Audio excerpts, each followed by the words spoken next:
Inicia la cuarta temporada de Radio ESPM, un programa creado por el Instituto Nacional de Salud Pública a través de la Escuela de Salud Pública de México y la Subdirección de Desarrollo y Extensión Académica. Compartamos la pasión por la salud pública, donde conectamos conocimientos para transformar realidades. Radio ESPM, ya comenzamos. ¿Qué tal? Muy buenas tardes, gracias por estar de nuevo en una emisión más de Radio ESPM, donde, como ustedes saben, compartimos la pasión por la salud pública, pero también y sobre todo tratamos de abordar temas que de alguna manera estén afectando el bienestar o la calidad de vida de algún grupo poblacional. Y el caso de hoy es, en particular me llamó la atención porque es un tema que vemos poco, de lo que hablamos poco, incluso desde el enfoque de salud pública, pero que está afectando a mujeres que se embarazan, a mujeres que son madres, a mujeres que son diagnosticadas con el espectro autista y que a lo mejor podríamos mejorar las condiciones en las que son atendidas durante todo este proceso de parto y de embarazo. Entonces, bueno, pues para platicar sobre este tema tenemos hoy aquí en Radio ESPM a dos invitados, una maestra, exalumna de la Escuela de Salud Pública de México, del Instituto Nacional de Perinatología, y a nuestra querida maestra Dolores González Hernández, investigadora del Departamento de Salud Perinatal en el Centro de Investigación en Salud Poblacional del Instituto Nacional de Salud Pública. Me voy a permitir presentar a la maestra Lucía Cristina Suaste Ortiz, directora de planeación del Instituto Nacional de Perinatología. Bienvenida. Muchas gracias, Aldara, un gusto estar aquí. Gracias a ti por venir y compartirnos el trabajo del que nos van a hablar. Y está con nosotros el doctor Osvaldo Miranda Araujo, subdirector de Servicios Auxiliares de Diagnóstico en el Instituto Nacional de Perinatología. Gracias, Aldara, un privilegio estar aquí con ustedes el día de hoy.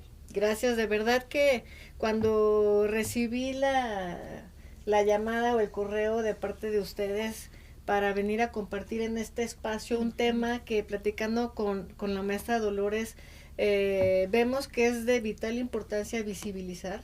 Inmediatamente, bueno, pues todo el equipo de producción de Radio ESPM nos sentimos al contrario orgullosos y honradas de que este tema se pueda abordar aquí en esta mesa, en este foro, que además es un foro divulgativo y orientado a las personas que no necesariamente son expertas, pero que requieren de información para tomar mejores decisiones.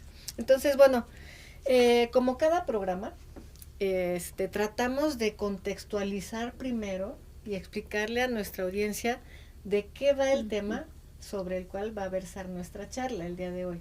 Entonces, me gustaría que por favor nos ayudaran a entender qué es el trastorno del espectro autista, en qué consiste esto, y cómo podemos entenderlo para de ahí irnos a todo lo que nos van a platicar hoy sobre el trabajo que están haciendo en el INPER.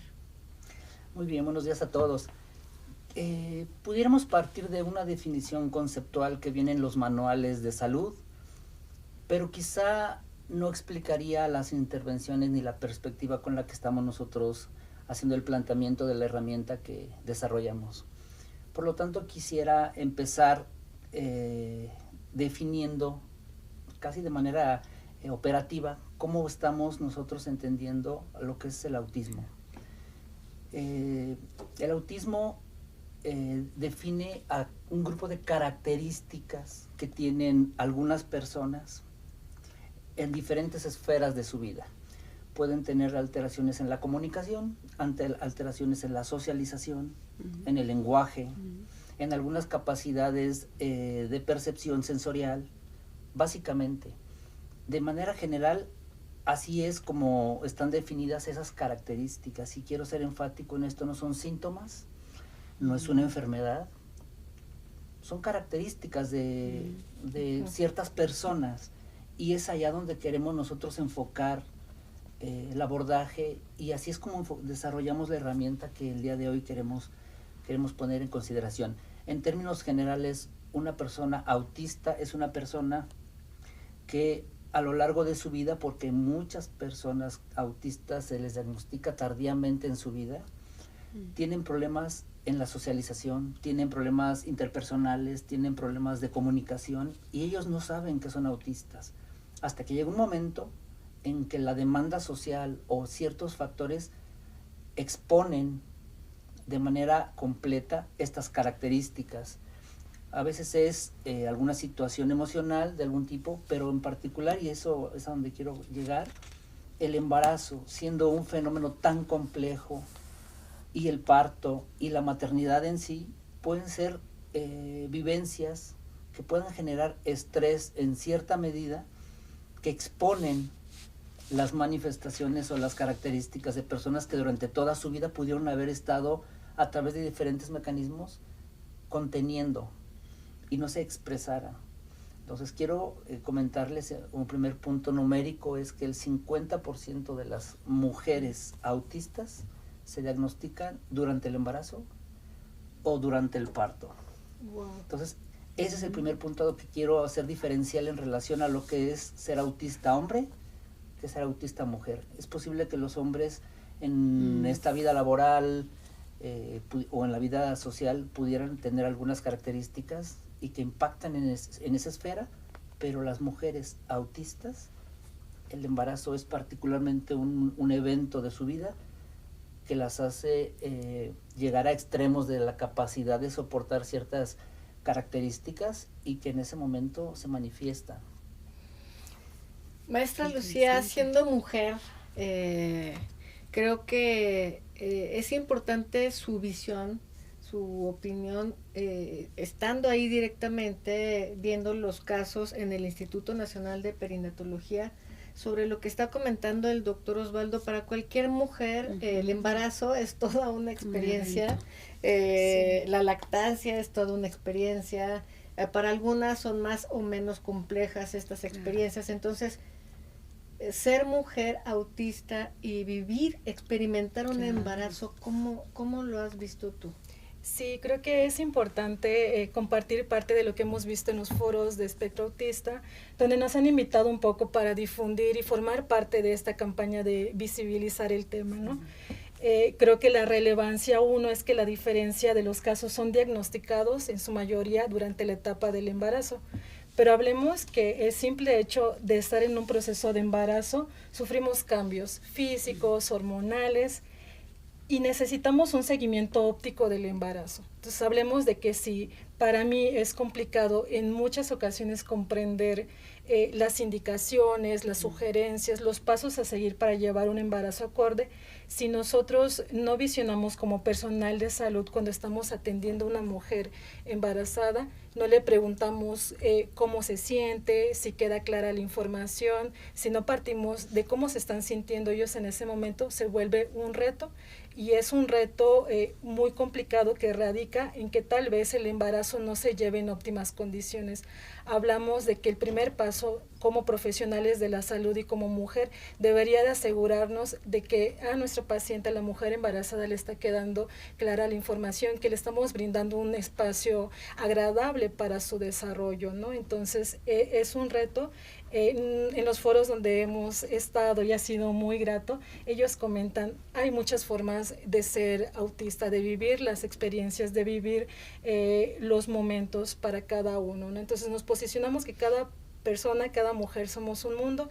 Ahora comprende de tener esta sensibilidad, comprende de que no tal vez seamos los mayores especialistas en el tema de autismo, sino se trata de que cuando tengamos a una paciente tratemos de comprender el modo en el que está y también de ofrecerle las condiciones, siempre preguntarle y no hacer juicios, no suponer como personal de la salud, sino brindarle y acondicionar todo como ella se sienta. Entonces yo como mujer lo veo como un reto en nuestro sistema de salud, en nuestra atención que se brinda en los institutos de salud, pero también como una gran oportunidad para una mejor etapa que es bello para todas las mujeres, ¿no? Maestra Dolores, su punto de vista desde el enfoque salubrista ante este tema pues poco visibilizado, ¿no? Sí. Bueno, pues sí, efectivamente, después o ahora que los estoy escuchando, estoy pues percatándome de que es un tema que está pues como muy oculto, que es urgente e importante visibilizarlo, y que por parte de aquí del instituto, si hay algo, bueno, tenemos experiencia en muchas cosas, pero si hay algo en lo que nos podemos especializar o tenemos experiencia, es justo en esto de abordar problemáticas de salud pública cuando están como aún por descubrirse, ¿no? Como por ponerla en el punto, como sacarlo pues ponerlo en la mesa de discusión, ¿no? Abordarlo.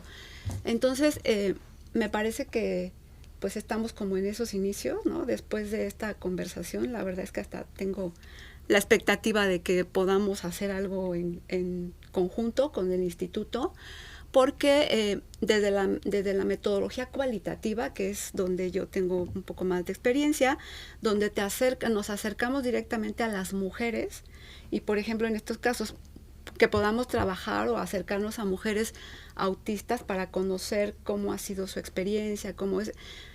Partimos mucho aquí en el instituto, y nosotros en particular desde los temas que trabajamos, que es la atención de salud materna, desde cómo es la vivencia de las mujeres para después de eso tenerlo como diagnóstico para nosotros y poder decir, podemos plantear un programa, podemos plantear un curso, no sé, diseñar qué hacemos para poder capacitar al personal de salud que atiende a estas mujeres, cubriendo esas pues como esas necesidades que seguro son muy específicas, ¿no? Uh-huh. Esas necesidades de atención que seguramente deben ser muy específicas, ¿no?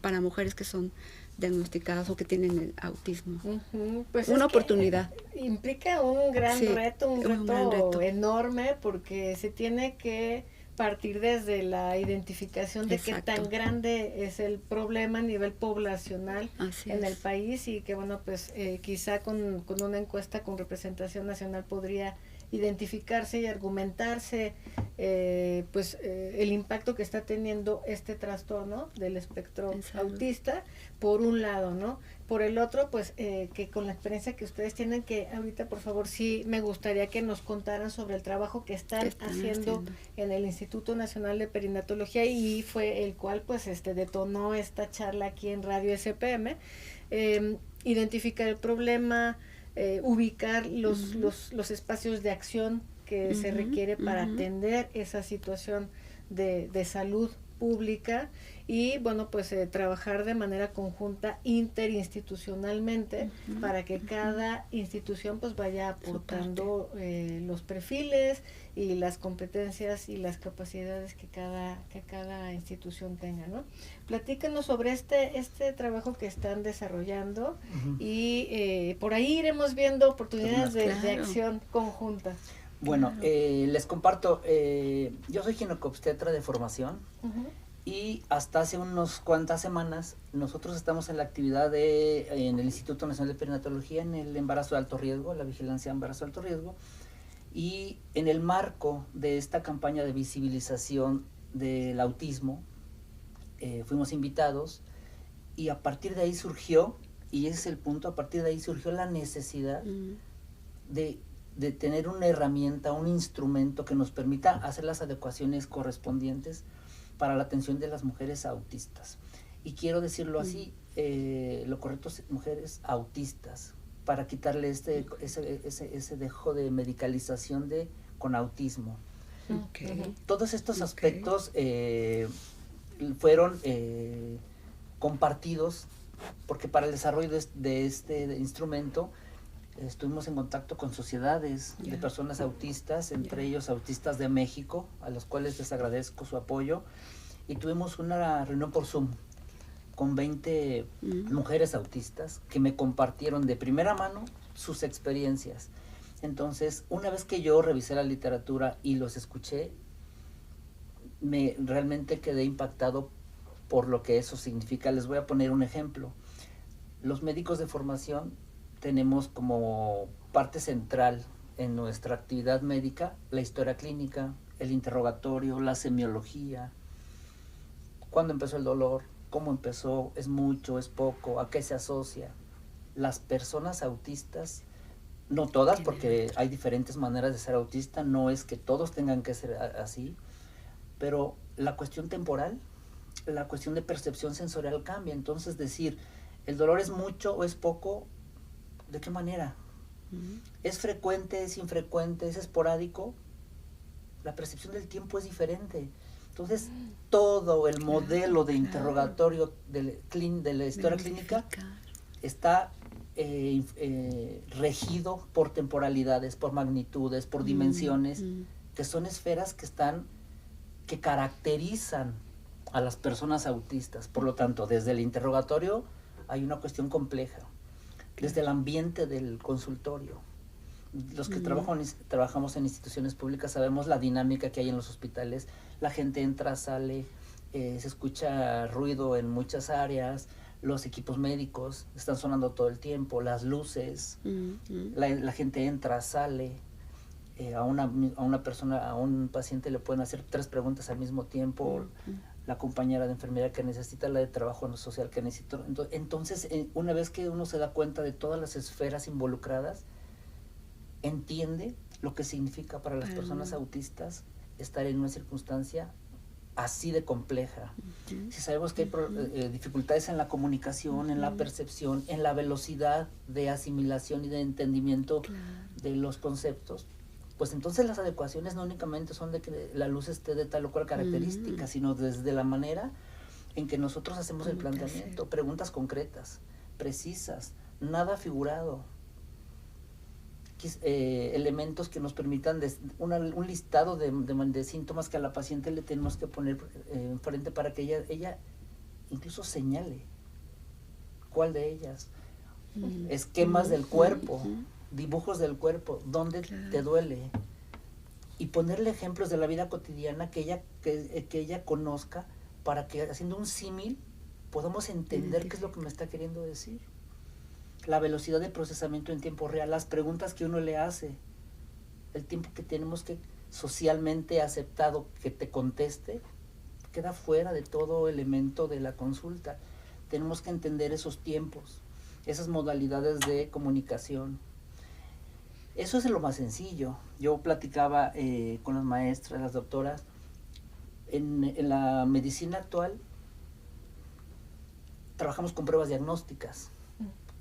Y el desempeño de las pruebas diagnósticas lo sabemos muy bien. Hay veces que las pruebas diagnósticas diagnostican en cierta medida, pero hay un porcentaje que no diagnostica, pero un porcentaje sale positivo, pero que no es. O a veces son desde el punto de vista numérico.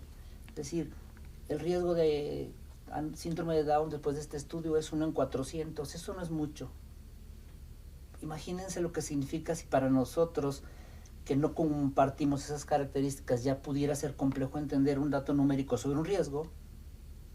Imagínense para una persona autista que tiene dificultades en este sentido, que lo caracteriza. Entonces, no únicamente entender el 400 y tantos que fue el riesgo, sino tener en mente que su hijo sí tiene posibilidades. Y entonces viene una esfera más. Pensamientos repetitivos, comportamientos, angustias, ansiedad.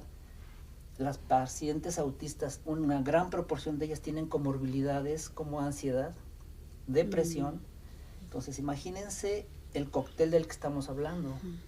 Dificultades en diferentes esferas de la vida, de la socialización, del contacto físico. Te tengo que revisar, pero no te puedo tocar. Aparte de eso, tener ansiedad, tener depresión y llegar a un sistema de salud que no te entiende. Entonces esto se llega a convertir, después de que conocemos cada característica, se llega a convertir en un reto insalvable, que desborda. Las personas con las que hablamos, el 50% me dijeron, doctor, yo estaba bien, y cuando me embaracé llegué a urgencias por primera vez porque se me desprendió la placenta, y llegaron a atenderme 5 personas. Una me decía, dame tu mano, ponte esta bata, tómate la muestra, dame para tomarte la muestra, quítate los zapatos, ponte esto, ponte aquello, conéctenla. Y había 5 personas junto a mí. En ese momento sentí que me desbordé.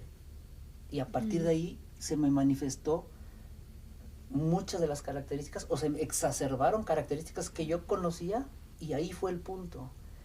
Entonces, tratar a una mujer autista embarazada demanda del profesional una dimensión científico-técnica muy desarrollada. Muy desarrollada, que sepa muy bien explicar un riesgo, una posibilidad, una probabilidad. Pero más que eso, yo creo que tenemos que remitirnos a ser humanos. A entender que la persona que tengo enfrente tiene características diferentes y que yo tengo que, o habrá que adaptarme a eso. Ese es el motivo por el cual en la primer consulta de atención de las mujeres autistas es platícame. Platícame de tu diagnóstico. Yo tenía un poco de dudas si era un tema que había que tratar y les pregunté a las mujeres autistas, ¿ustedes consideran que en la primera consulta haya que hablar de su diagnóstico? Yo pensé que me iban a decir, pues no, porque es algo. Me dijeron, por supuesto que sí. Por supuesto que sí. Y entonces yo les decía, bueno, entonces quiero que en esa primera consulta me hablen de cómo te comunicas. ¿Cuál es la vía preferente de comunicación? ¿Cómo socializas? En fin, tratar de entenderla y que ese mismo médico le dé la continuidad de su tratamiento. En fin, ahí me detengo en este momento para dar oportunidad a los panelistas, pero bueno, espero haber podido transmitir un poco la complejidad que eso significa, tanto para el médico como para la paciente. Ya hablaremos en el momento de, va a ser parto, cesárea, te voy a revisar porque tu bebé ya va a nacer, o sea, imagínense lo que eso significa. Y todo eso lo tenemos contemplado en una herramienta que desarrollamos bajo esta perspectiva, que nosotros vamos a poner en consideración de la comunidad médica, de la comunidad que esté interesada, para que lo hagamos. Es necesario, es indispensable, y no estamos hablando desde el punto de vista numérico de incidencia, prevalencia, el impacto que tiene a nivel familiar y a nivel del desarrollo personal de esto es enorme. Yo tengo, y se los comparto, una paciente autista en el instituto, que se le diagnosticó tardíamente y me dijo, mi hijo también es autista, doctor. Y me di cuenta, dije, ¿y cómo te diste cuenta? Me di cuenta a los 2 meses. Dije, oye, pero generalmente, eso, el diagnóstico, me dijo, doctor, cuando se cayó de la cama, se rompió la nariz y el niño no hizo ni un gemido, yo dije, eso que tiene es lo mismo que yo tengo. Entonces, el problema es complejo, pero nos remite y nos debe de remitir a circunstancias fundamentales, a experiencias fundamentales como seres humanos, y como entender que todos tenemos características. Hacia allá vamos. Qué complejo, o sea, ya no sé ni qué preguntar. No, lo que pasa es que pienso, doctora, maestra, o sea, en tantos grupos que desde el Instituto Nacional de Salud Pública se ha trabajado para que al momento de que llegan a los servicios de salud, pues se les dé la atención adecuada, si hablan otro idioma, si tienen características diversas de tradiciones, usos y costumbres, etcétera, ¿no? Entonces ahora esto también pues es un grupo poblacional que se suma a toda esta diversidad que requiere de una atención personalizada, humanizada y con una capacidad técnica profesional grandísima, ¿no? Maestra Lucía, yo tengo aquí, ¿no?, varias preguntas de, bueno, pues cómo se favorece la comunicación entre la paciente autista con el personal médico, si efectivamente está capacitado este personal para atender este tipo de casos. Supongo que la respuesta es no, O sea, hacia allá se está yendo. Ya visionamos, sí. El doctor Osvaldo comentó algo muy fuerte y muy real. Nos enfrentamos a un sistema de salud y a unos servicios de salud que vamos a partir de que en su gran porcentaje desconocen sobre qué es el embarazo en las mujeres autistas. Vamos a partir de que hay desconocimiento, pero creo que estamos en un reto tan importante de emprender esto, de hacerlo visible, y no solo es comprenderlo, no solo es tener los conocimientos, sino ajustarnos y cambiar este mecanismo de brindar una atención en salud, llámese por parte de los ginecólogos, personal de enfermería, de nutrición, todos los que formamos parte del sector, necesitamos entender, comprender y ajustarnos, ¿no? Y esto, en salud pública hablamos mucho de hacer programas, políticas, un saco a la medida, centrarnos en la población, pero creo que en el caso del espectro autista, van cosas muy esenciales, muy fundamentales para una vida justa, una vida que es garantizar la salud, y simplemente es darle la atención en salud a las personas como tiene que ser, justa, con respeto, y creo que de ahí el conocimiento, claro, lo vamos adquiriendo, ¿no? Pero lo primero, y eso es fundamental, lo que nos enseñan en la parte de la formación académica es entrevistar al usuario, a la usuaria, pero saber si está quedando claro, cómo te sientes, cómo tener todo en armonía, evitar los tiempos de espera prolongada. Entonces, eso es algo que deberíamos de tener para toda la población.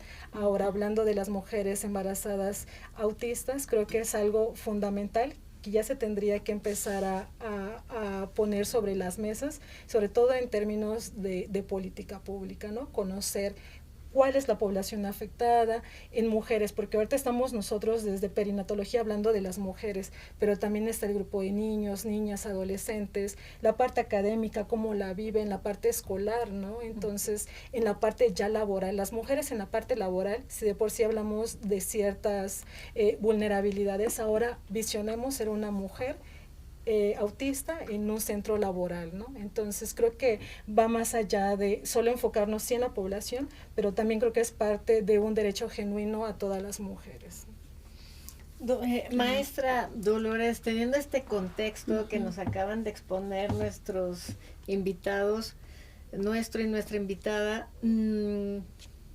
usted como docente investigadora de la Escuela de Salud Pública de México, ¿cuáles serían los primeros pasos que sugeriría, ¿no?, ir dando para poder, pues en un futuro próximo, asegurar que el momento del nacimiento, o más bien que el momento desde el embarazo, el parto, el posparto de una mujer autista, pues sea seguro y sea atendido con la calidad que merece? Claro. Bueno, pues después de estar escuchando y comenzar a pensar en cómo podríamos aportar me parece que pues desde el instituto pues partimos en que todas las mujeres tienen derecho a tener una atención digna, de calidad, porque es un derecho humano, ¿no? Y especialmente para este grupo de mujeres que, bueno, independientemente del número, ¿no? O sea, más allá de del dato estadístico que pudieran ser demasiadas, o implica que es un problema de salud pública por las consecuencias que también tiene tanto en sus vidas como incluso para los recién nacidos o la persona recién nacida. Entonces me parece que primero que nada hay que pues adentrarse mucho más en el tema, como conocer cómo lo viven las mujeres, pero también cómo el personal de salud bueno, hablan de que hay mucho desconocimiento, ¿no? Y de que no hay personal que esté preparado, ¿no?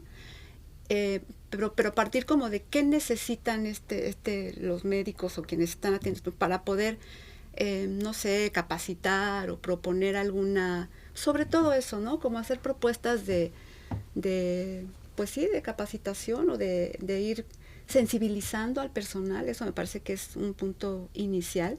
Sensibilizar al personal médico que atiende a mujeres con estas características para que puedan identificar estas características, para que puedan diagnosticar y, por supuesto, pues como dar herramientas o dar elementos que les lleven a decir, bueno, ¿cómo voy a tratar a mis pacientes que tienen estas características, ¿no? Entonces, primero tendríamos que adentrarnos mucho más en el tema. Y sí es importante conocer el dato, el número, la estadística, pero yo sí creo que independientemente de que pueda salir prevalencia, ¿no?, sí es importante abordarlo, visibilizarlo y por supuesto abordarlo. Y pensaríamos en algún tipo de propuesta, ¿no?, que más adelante fuéramos generando en conjunto. Porque la situación ya está, ¿no? Exacto. Más allá de que se pueda comprobar en una encuesta. Exacto. Y que de ahí a lo mejor derivaran iniciativas de ley, etcétera. El problema está, ustedes en el INPER lo están atendiendo, lo están viendo cara a cara todos los días ahí. Entonces, si ya Creo que sería muy valioso que pudiéramos compartir con nuestra audiencia un poquito más a manera de resumen o de cuadro en qué consiste este recurso que ustedes están trabajando y que están proponiendo, cuál es el futuro próximo de este recurso y de qué manera pues va a ayudar a cuidar, a vigilar el embarazo en mujeres autistas. Ok. Primeramente quisiera hacer la referencia a un estudio que se publicó en el 2018, es un estudio poblacional en Suecia sobre las mujeres autistas, sobre los resultados perinatales de mujeres autistas. Solamente dos desenlaces tuvieron cierta relevancia, que fueron mayor probabilidad de nacimiento prematuro por indicación médica, o sea que el médico tomó la decisión en función de algunas circunstancias de que naciera antes, y 2, el nacimiento por cesárea. Fuera de eso, no hay ninguna otra complicación que caracterice de manera específica al embarazo de una mujer autista. Por lo tanto, desenlaces o complicaciones perinatales solo por ser autista, no las hay. Y me llaman particularmente la atención que los desenlaces que reportan ellos es nacimiento prematuro por indicación médica, o sea, literalmente el médico dijo, claro, eso queda ahí, y por cesárea.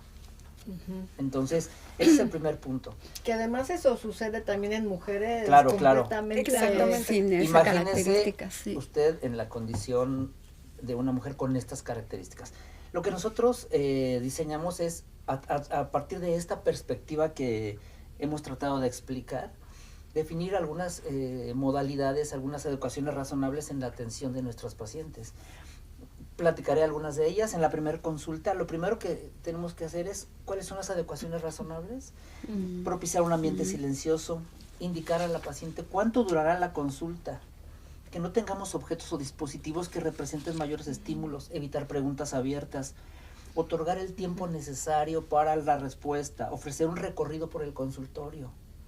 Quizá cuando estemos ahí, la paciente dice, no quiero que esté ese cuadro que usted tiene atrás porque me distrae, me inquieta. Un recorrido por el consultorio y que decida, la persona, ya me da cierta tranquilidad, entonces, ok. Entonces, es de cuestiones actitudinales que el médico tiene que tener desarrolladas. Y después viene el aspecto meramente médico, que debe de cumplir ciertas características. Si voy a pedir exámenes de laboratorio de sangre, pues que sean las estrictamente necesarias y todas en un mismo momento. Cuando uno lee sobre el tema, se habla la flebotomía, o sea, cuando se les toma la sangre a los pacientes autistas, es un tema.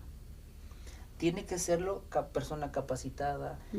¿Cuántos tubos te voy a sacar? Te voy a poner anestesia. Imagínense lo que es una jeringa. O sea, es un tema muy... Entonces no puede uno pedir estudios que no sean estrictamente necesarios.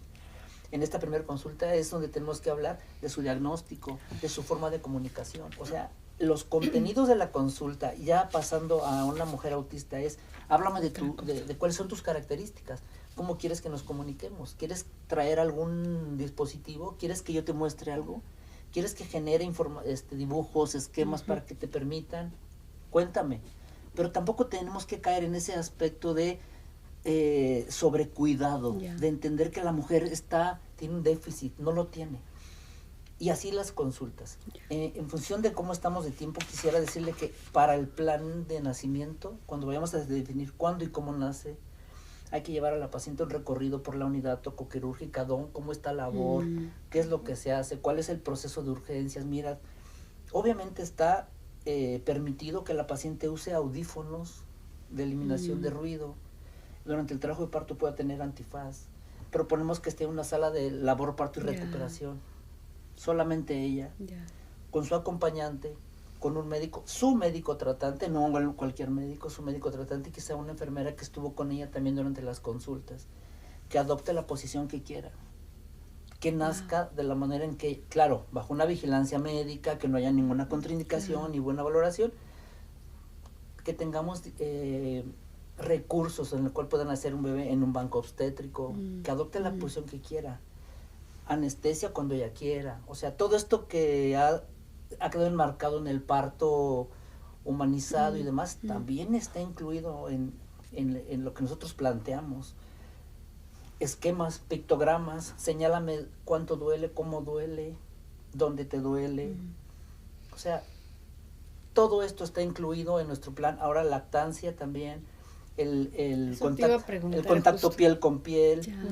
Las pacientes me externaron, las mujeres autistas me externaron, lo que más angustia me dio es que se llevaron a mi hijo. Esta es una parte súper importante. Cómo se va a manejar desde el punto de vista del nacimiento y el pediatra y todo esto, el contacto piel con piel. Hay mujeres que me dijeron, sentirlo y olerlo. Claro. Yo me sentía que era una mala madre porque no quería sentir a aquel bebé con esa textura y el olor tampoco.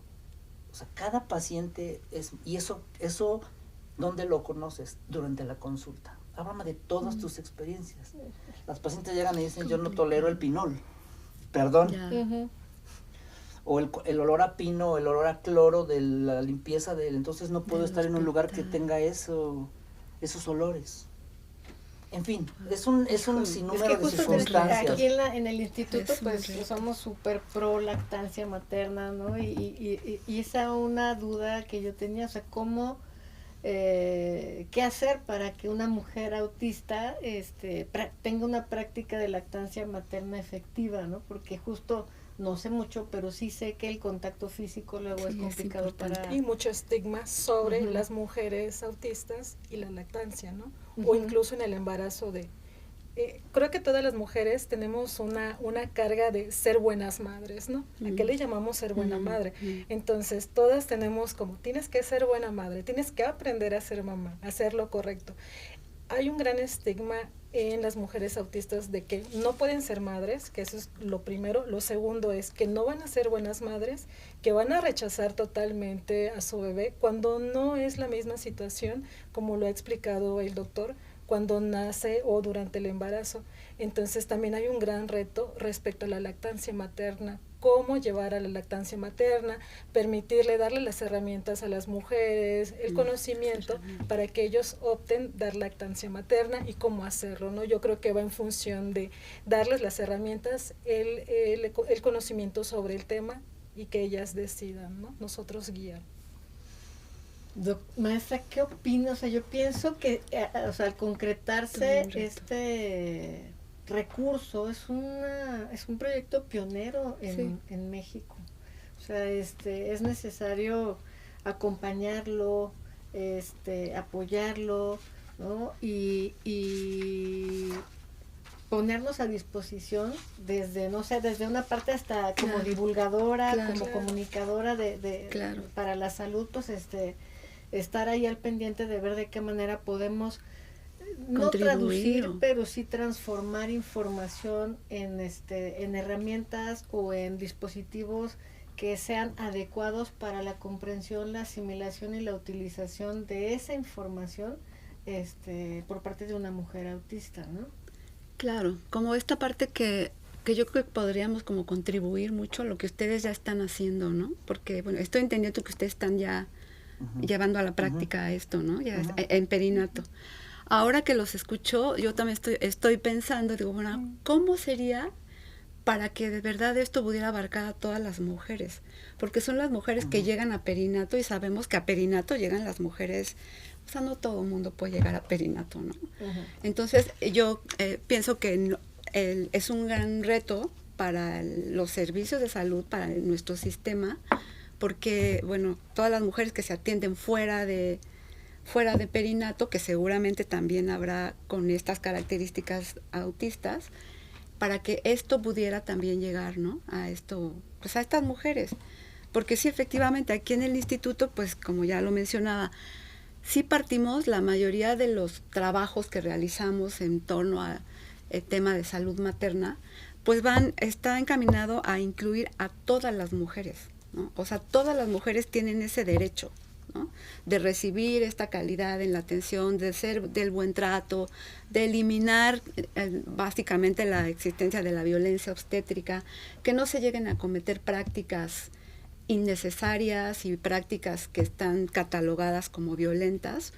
Y bueno, especialmente con este grupo, o sea, esto lo hacemos para todas, pero sí por lo que estoy escuchando, ustedes ya están incorporando justo algunas de estas prácticas o varias de estas prácticas, cómo es todo un reto justo como para que fuera de perinato, digo, qué bueno que lo están haciendo en el perinato, pero como para salud pública sí sería muy relevante que pudiéramos también pues ir trabajando, ¿no? Ir trabajando, ir explorando por dónde podemos entrar para que también llegue a otros, pues a otras instituciones, pues ¿no? Sí, también del sistema. Ponerlo Exacto. ahí, o sea, decir, bueno, están estos grupos poblacionales, existe para el cual la hay práctica que llevar esto de adelante. no violencia obstétrica pues tiene que considerar, ¿no? Y ahí antes de cerrar el programa, sí, me gustaría preguntarles dónde ahorita las mujeres autistas o aquel profesional o aquella profesional de la salud que requiere información sobre este tema específicamente, ¿existe algún lugar, algo donde ellos puedan y ellas puedan encontrar información, encontrar asesoría, capacitación, etcétera? Bueno, hay que entender que esta manera de abordar la situación de las mujeres autistas embarazadas es algo nuevo. A nivel mundial, una vez de haber agotado prácticamente el tema, nos dimos cuenta que hay información muy fraccionada, hay intentos muy buenos en Estados Unidos, pero no hay una herramienta como la que nosotros estamos proponiendo. Okay. No hay muchísimo. Lo que nosotros podemos hacer es compartirles la información. Si tienen alguna duda de manera especial, pueden hablar al instituto, al teléfono del instituto, a la extensión 420, ¿no? que es directamente con un servidor, y a través de ella podemos compartir la información. Voy a dejarle a usted, Aldara, un juego del extenso y de la herramienta que nosotros estamos planteando, y si usted puede subirla, no sé, y que esté disponible para que la gente interesada pueda tener acceso a ella. No, definitivamente aquí en la escuela tenemos, bueno, este programa de radio, de entrada, en comentarios de este programa, la transmisión, vamos a poner los documentos que me deje, y en la revista ESPM vamos a trabajar, si les parece, hacemos el compromiso, trabajamos un documento divulgativo para que ahí también se encuentre disponible la información ya digerida, ya muy fácilmente entendible, y el recurso que nos puedan dejar, ¿no? Sí, por supuesto, con mucho gusto. Pues muchísimas gracias. Antes de cerrar el programa, ¿algún mensaje que quieran dejar alguna de ustedes dos? Bueno, también tú si quieres dejar un mensaje. Primero mis compañeros y después yo, si quieres. Sí.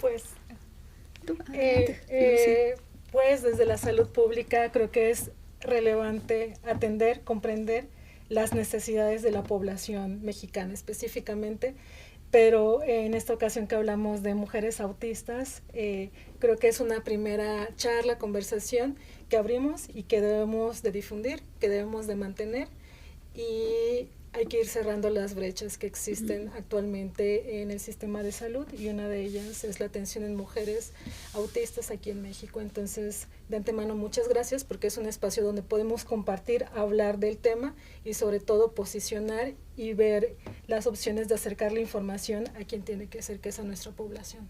Y convocamos, ¿no? También, o sea, quien nos vea de diferentes centros de salud, de diferentes instituciones, universidades. La Universidad de Yucatán siempre nos ve, muchos saludos. Aquí está abierto este espacio para que de alguna manera pues puedan sumarse y colaborar y participar. Maestra. Pues yo ya nada más cerraría diciendo que pues todas las mujeres tienen derecho a no sufrir ningún tipo de violencia, y tienen derecho a tener una calidad en la atención que reciban durante el embarazo, parto y puerperio. Y pues en eso tenemos que estar trabajando. Y en eso se está trabajando aquí estamos en eso, pero de Salud Pública. Doctor. Yo quisiera terminar con dos comentarios. El primero, la atención obstétrica, o sea, atención de embarazo, parto y puerperio de las mujeres que tienen alguna condición de vulnerabilidad, es una necesidad imperiosa en el país. Un centro de atención obstétrica a las mujeres de grupos vulnerables es que sea adolescentes, mujeres autistas, mujeres con trastornos psiquiátricos, las mujeres de las privadas de su libertad, en prisión, las mujeres migrantes. las mujeres refugiadas. Un centro de atención obstétrica sería una condición idealista, pero bueno. Por ahí vamos a empezar. Por ahí empiezan las realidades, ¿no? Así Por es. los sueños, por las utopías. Y el segundo comentario es para todos los médicos que atiendan mujeres. Cuando ustedes vean a una mujer en el momento del parto, del embarazo, que particularmente tiene conductas o actitudes que no permite revisarla, que hay ciertas dificultades y demás. Yo platicaba con las mujeres autistas, me decían, doctor, si tiene una paciente que sea que se salga un poco de lo esperado del promedio, valga la expresión, si hubiese que hablar de eso, háganle una prueba, en cuanto se resuelva su embarazo, una prueba orientada a buscar autismo, porque ahí puede ser que esté el diagnóstico. Entonces, ese es otro de los temas que quisiera dejar sobre la mesa. Eso es todo. Pues, híjole, tenemos un montón de trabajo ya que hacer y en conjunto con el Instituto Nacional de Perinatología.